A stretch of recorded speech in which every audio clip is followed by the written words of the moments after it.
Good morning students. इससे पहले हमने यूनिट 2 में ह्यूमन गोल्स के बारे में बात करी थी, फिर उसके बाद यूनिट 3 में हमने फैमिली रिलेशनशिप की बात करी और यूनिट 4 में हमने 8 डायमेंशंस के बारे में बात करी। तो यहाँ पे एक कलेक्टिव एफर्ट क्या हो सकता है इंडिविजुअल लेवल पे, फैमिली के लेवल पे, सोसाइटी के लेवल पे, सिस्टम के लेवल पे, क्योंकि तीनों यूनिट में हम कुछ ना कुछ इसके बारे में बात कर चुके हैं जो ह्यूमन गोल से रिलेटेड होता है। तो यहाँ पे कम्प्लीटली एक पूरा कह सकते हैं कि एक कंप्लीट इंट्रोडक्शन आपका दिया हुआ है कि किस पर्टिकुलर लेवल पे क्या क्या चीजें अचीव होती हैं।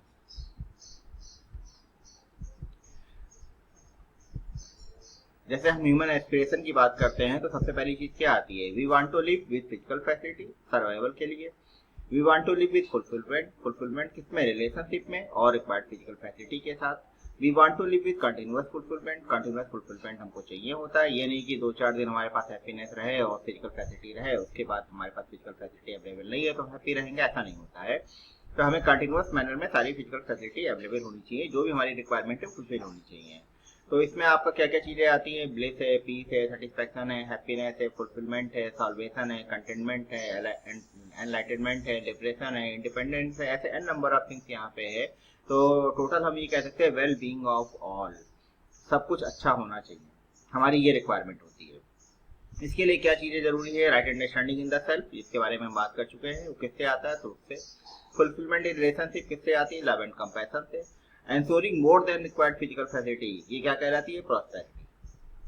अब अगर ब्रीफ इंट्रोडक्शन जो हम पहले पढ़ चुके हैं ये ह्यूमन गोल का, तो इंडिविजुअल लेवल पे क्या क्या वो चीजें होती है, right understanding and right feeling और हैप्पीनेस इन एवरी इंडिविजुअल। अगर फैमिली के लेवल पे बात करते हैं तो प्रॉस्पेरिटी इन एवरी फैमिली। अगर सोसाइटी के लेवल पे बात करते हैं तो फेयरलेसनेस इन सोसाइटी। अगर एंटायर नेचर और एक्सिस्टेंस के लेवल पे बात करते हैं तो म्यूचुअल फुलफिलमेंट, और ये कह सकते हैं को एक्सिस्टेंस विद द नेचर, और कह सकते हैं कि आपका नेचर के साथ आपको को एक्सिस्टेंस में रहना है।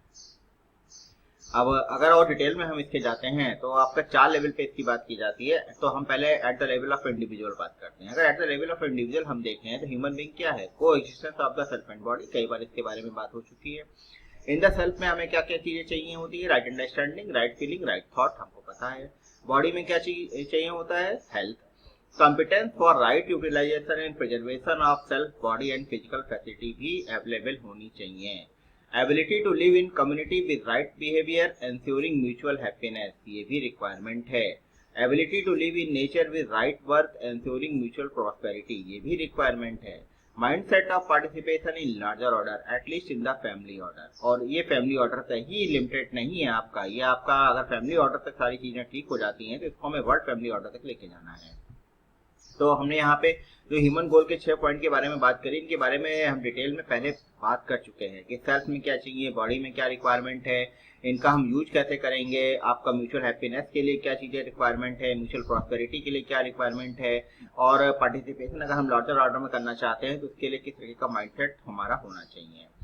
तो आर दीज आवर नीड्स, क्या हमारी इतनी ही जरूरतें हैं, डज आवर अनहैप्पीनेस और complaint have to do with lack of competence in these areas, क्या हमारी अनहैप्पीनेस और जो हमारी शिकायतें हैं वो आपका ये शो करती हैं कि हमारा इस पर्टिकुलर एरिया में, या हम कह सकते हैं इंडिविजुअल लेवल पे अगर हमें कोई प्रॉब्लम हो रही है, इट मीन दैट कि वहाँ पे कुछ ना कुछ लैक ऑफ कॉम्पिटेंस है जिसकी वजह से हम प्रॉब्लम फील कर रहे हैं अपने सेल्फ में भी, अपनी बॉडी में भी। सपोज दैट अगर हमारे मन में कुछ गलत चल रहा है या कुछ प्रॉब्लम्स हमारे अंदर डेवलप हो रही है, हमारे मन में डेवलप हो रही है, तो वो सेल्फ में डेवलप हो रही है। अगर सेल्फ में डेवलप हो रही है, इट मीन है वहाँ पे राइट अंडरस्टैंडिंग की कमी है, राइट फीलिंग की कमी है आपका, और कह सकते हैं कि राइट थॉट की कमी है वहाँ पे आपका।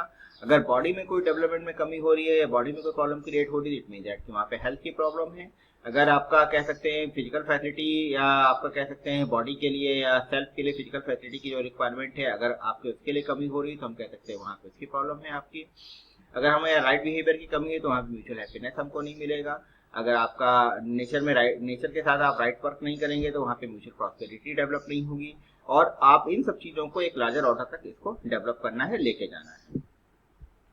अब अगर हम फैमिली के लेवल पे बात करते हैं, इससे पहले जो हमने बात करी थी इंडिविजुअल लेवल पे बात करी थी, अगर फैमिली के लेवल पे बात करते हैं तो वहाँ पे क्या चीजें रिक्वायरमेंट है, ability to recognise relationship in the family, जैसे recognising relationship like father mother, son daughter, brother sister, इसको रिकॉग्नाइज ही नहीं करना है, इसके लिए जो भी मिनिमम रिक्वायरमेंट है उनको हमें फुलफिल करना है। वो कैसे फुलफिल करेंगे, आपकी जो 9 फीलिंग्स, आपकी एक्सपेक्टेड वैल्यूज और 9 फीलिंग्स आपकी एक्सप्रेस्ड वैल्यूज जो आपको बताई गई थी, वो आपकी वैल्यूज आपके अंदर होनी चाहिए।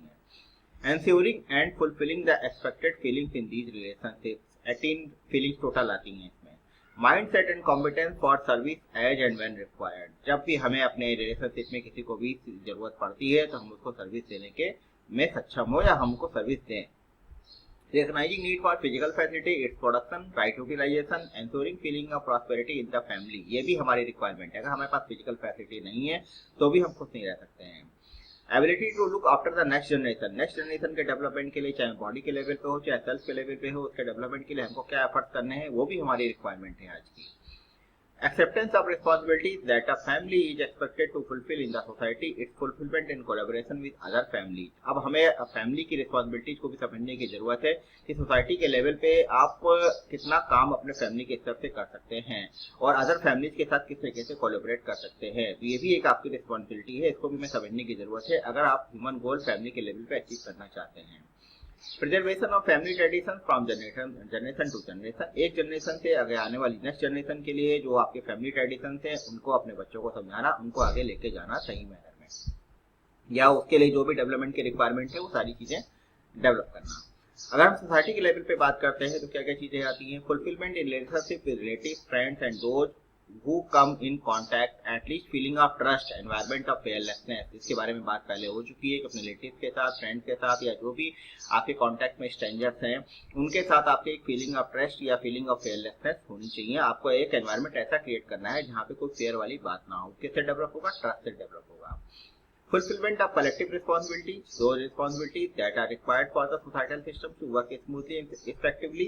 सोसाइटल सिस्टम को रन कराने के लिए जो भी कलेक्टिव रिस्पॉन्सिबिलिटीज की रिक्वायरमेंट है उसमें आपकी क्या रिस्पॉन्सिबिलिटी है ये आपको चेक करने की जरूरत है. अगर आप अपनी रिस्पॉन्सिबिलिटीज को सही तरीके से फुलफिल करते हैं तो सोसाइटी के लेवल पर आप आगे काम कर सकते हैं. Development of a conducive social environment so that family can feel assured and can be able to participate joyously. हमें एक ऐसा एनवायरनमेंट सोशल लाइफ में अपने क्रिएट करना है कि जहाँ पे फैमिली हमारी अपने आप को सुरक्षित महसूस करे और वो खुशी से एक कह सकते हैं एक्टिवली अपने सोसाइटी में पार्टिसिपेट कर सके. Ensuring this relationship of mutual fulfillment among all, starting from village and going up to the world family order. तो ये म्यूचुअल फुलफिलमेंट को हमें अपने ही तक ही नहीं रखना है. इसको अगर हम अपने फैमिली से लेकर विलेज तक, विलेज से लेकर वर्ल्ड फैमिली ऑर्डर तक लेके जाते हैं तो वही आपका यूनिवर्सल ह्यूमन ऑर्डर तक आप म्यूचुअल फुलफिलमेंट को अचीव कर पाएंगे.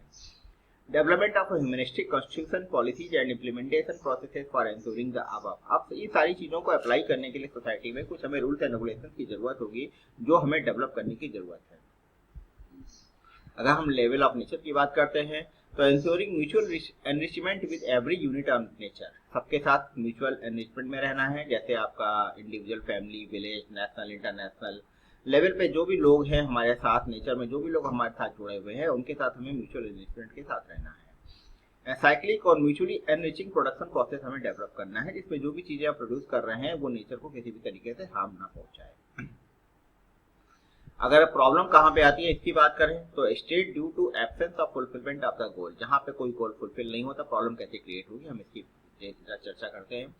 Observe that the problems that we see at any level, individual, family, societal or at the level of entire nature are nothing but absence of fulfillment of some part of the human goal. तो human goal की जो हमने बात करी उसमें से अगर एक भी पार्ट आपका मिस होता है इट मीन दैट कि आपके इंडिविजुअल लेवल पे, फैमिली लेवल पे या किसी भी लेवल पे एंटायर नेचर में प्रॉब्लम हो सकती है. उसको हमें रिमूव करने की रिक्वायरमेंट है. If we ensure the fulfillment of these goals, then it seems feasible that we will naturally get rid of the problems we are facing today. अगर हम ये सारे ह्यूमन गोल्स अचीव कर लेते हैं प्रॉपर तरीके से जिनके बारे में बात यहाँ पे की गई है तो जाहिर सी बात है कि वहाँ पे हम अपनी उन प्रॉब्लम से छुटकारा पा सकते हैं जो इस समय हम अपनी लाइफ में फेस कर रहे हैं, चाहे सोसाइटी के लेवल पे हो, चाहे फैमिली के लेवल पे हो, चाहे वर्ल्ड फैमिली ऑर्डर के लेवल पे हो. गोल फुलफिलमेंट कैसे मिलेगा आपको? Right relationship among human beings expressed through behaviour in the society. सबसे पहली चीज है आपका बिहेवियर सही होना चाहिए ह्यूमन बीइंग के साथ या सोसाइटी में. ह्यूमन बीइंग के साथ भी, रेस्ट ऑफ द नेचर के साथ भी. खाली ह्यूमन बीइंग की बात नहीं की जाती, रेस्ट ऑफ द नेचर भी इसमें इन्वॉल्व हो जाता है. Proper implementation of the societal order. जो भी सोसाइटी का ऑर्डर है उसका प्रॉपर इम्प्लीमेंटेशन होना चाहिए. अगर हम इसको इवेल्युएट करें कि किस लेवल तक हमारे गोल फुलफिलमेंट हो रहे हैं तो इवेल्युएशन में आप किस लेवल पे इवेल्युएट करेंगे? इंडिविजुअल लेवल पे. Evaluate at each of these 4 levels. आपका इंडिविजुअल लेवल पे, तो फैमिली लेवल पे, सोसाइटी लेवल पे, नेचर लेवल पे आप इसको देखेंगे. अगर आप डायमेंशन के लेवल पे देखेंगे तो जैसा जो आपने एजुकेशन, हेल्थ, आपका जस्टिस, इसके बारे में जो 8 डायमेंशन के बारे में बात करी है, हर एक डायमेंशन के लेवल पे आपको देखना पड़ेगा, इवेल्युएट करना पड़ेगा कि आप अपने गोल को कितना फुलफिल कर पा रहे हैं। तो सबसे पहले हम आपका इंडिविजुअल, फैमिली, सोसाइटी और नेचर के लेवल पे बात करते हैं आपका। अब इसमें हम केवल एक बात करेंगे इंडिविजुअल लेवल पे, बाकी बातें आप इंडिविजुअल लेवल पे जो जो चीजें हम इवेल्युएट कर रहे हैं उसके बिहाफ पे आप फैमिली, सोसाइटी और नेचर के लेवल पे खुद को इवेल्युएट कर सकते हैं कि क्या क्या चीजें आपको इम्प्रूव करने की रिक्वायरमेंट है। तो पहले हम इंडिविजुअल लेवल पे अगर बात करते हैं क्या क्या चीजें इनसे और होनी चाहिए। इन द सेल्फ में right understanding, right feeling, right thought होना चाहिए। बॉडी में हेल्थ होना चाहिए और right utilisation and preservation of self, body and physical facility required है। Ability to live in community with right behaviour ensuring mutual happiness, ये required है। Ability to live in nature with right work ensuring mutual prosperity required है। Mindset of participation in larger order, मतलब larger order पे आपको कैसे participate करना है, किस तरीके से पार्टिसिपेट करना है और उसका क्या बेनिफिट सोसाइटी को होगा, हमारी फैमिली को होगा, ये सब चीजें हमें समझने की जरूरत है। तो हमें कितने लेवल पे आपको खुद को इवेल्युएट करना है, सेल्फ के लेवल पे, बॉडी के लेवल पे, और इसके लिए आप सेल्फ, बॉडी के और फिजिकल फैसिलिटी के रिक्वायरमेंट को फुलफिल करने के लिए आप कितना उसको राइट यूटिलाइज कर रहे हैं, कितना उसको प्रिजर्व कर रहे हैं। राइट बिहेवियर आपका क्या है म्यूचुअल हैप्पीनेस के लिए, म्यूचुअल प्रॉस्पेरिटी के लिए आप कितना काम कर रहे हैं, और पार्टिसिपेशन लार्जर ऑर्डर पे लेके जाने के लिए आप कितना माइंडसेट अपना डेवलप कर रहे हैं। तो ये सब चीजें हमको इवेल्युएट करने की रिक्वायरमेंट है। अगर अपने लेवल पे इन सब चीजों को हम इवेल्युएट कर लेते हैं तो उस केस में आप इसको सोसाइटी के लेवल पे भी इवेल्युएट कर पाएंगे, फैमिली के लेवल पे भी इवेल्युएट कर पाएंगे और नेचर के लेवल पे भी इवेल्युएट कर पाएंगे। We can now evaluate the fulfilling of goals at the level of individual by evaluating for each of these needs. Whether it has been fulfilled or not, हमको ये चेक करने की जरूरत है तो कि ये 6 पॉइंट्स हमारे फुलफिल हुए या नहीं, हमारे अंदर ये डेवलप हुए या नहीं। अगर डेवलप हो गए इट मीन्स दैट कि हम इंडिविजुअल लेवल पे कह सकते हैं कि एक अच्छा काम कर रहे हैं। टू व्हाट एक्सटेंट, किस लेवल तक हमने अपने आप को डेवलप किया है, कितना काम हमने सेल्फ पे, बॉडी पे, आपका फिजिकल फैसिलिटी के लिए, म्यूचुअल हैप्पीनेस के लिए या म्यूचुअल प्रॉस्पेरिटी के लिए या लार्जर ऑर्डर पे पार्टिसिपेट करने के लिए कितना काम अभी तक हमने किया है। What is the lack in the system for its unfulfilment, अगर ये कहीं पे फुलफिल नहीं हो रहा है तो हमको ये देखने की जरूरत है कि किस लेवल पे ये फुलफिल नहीं हो पा रहा है, कहाँ पे कमी आ रही है। सिस्टम के लेवल पे कहाँ पे कमी आ रही है, हमारे सेल्फ के लेवल पे कहाँ पे कमी आ रही है, हमारे बॉडी के लेवल पे कहाँ पे कमी आ रही है, या हमारी अंडरस्टैंडिंग में कहाँ पे प्रॉब्लम है, या फिर हमारे बिहेवियर में कहाँ पे प्रॉब्लम है, जिसकी वजह से हम इन 6 पॉइंट्स को फॉलो नहीं कर पा रहे हैं। जो 6 पॉइंट्स दिए हुए हैं इन पॉइंट्स को अगर आप फॉलो नहीं कर पा रहे हैं तो आपको देखने की जरूरत है कि कौन सा पॉइंट आपसे मिस हो रहा है और वहां पे किस लेवल पे आपकी प्रॉब्लम क्रिएट हो रही है।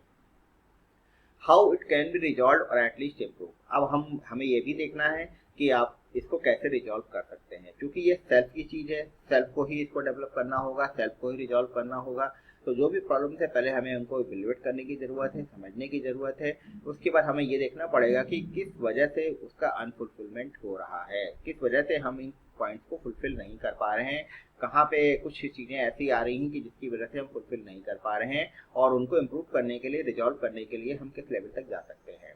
जैसे आज की डेट में कोविड-19 की जो प्रॉब्लम है, अगर हम इंडिविजुअल लेवल पे बात करते हैं तो आपको खुद को सोचने की जरूरत है सेल्फ के लेवल पे कि आप किसी की कितनी मदद कर सकते हैं, right understanding, right feeling, right thought के साथ। हेल्थ के लेवल पे आप क्या कर सकते हैं, आपको घर में क्वारंटाइन होकर रहना है, घर में अपने आप को सुरक्षित रखना है। अगर सेल्फ, बॉडी और फिजिकल फैसिलिटी के प्रिजर्वेशन की बात करते हैं तो वहां पे आपको ये देखने की जरूरत है इस लेवल पे आप कोविड-19 के लिए क्या काम कर सकते हैं।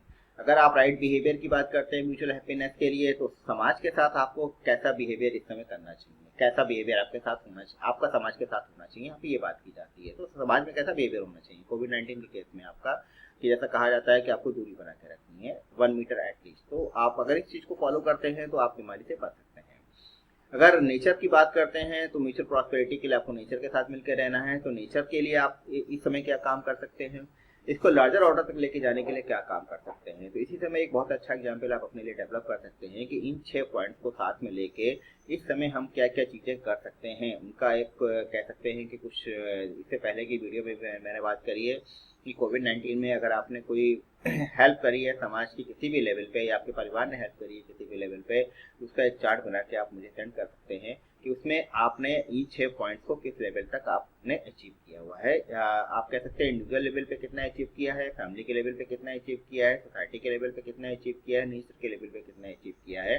तो उसके बाद हम अपने आप में सेल्फ में सेटिस्फाई या हैप्पीनेस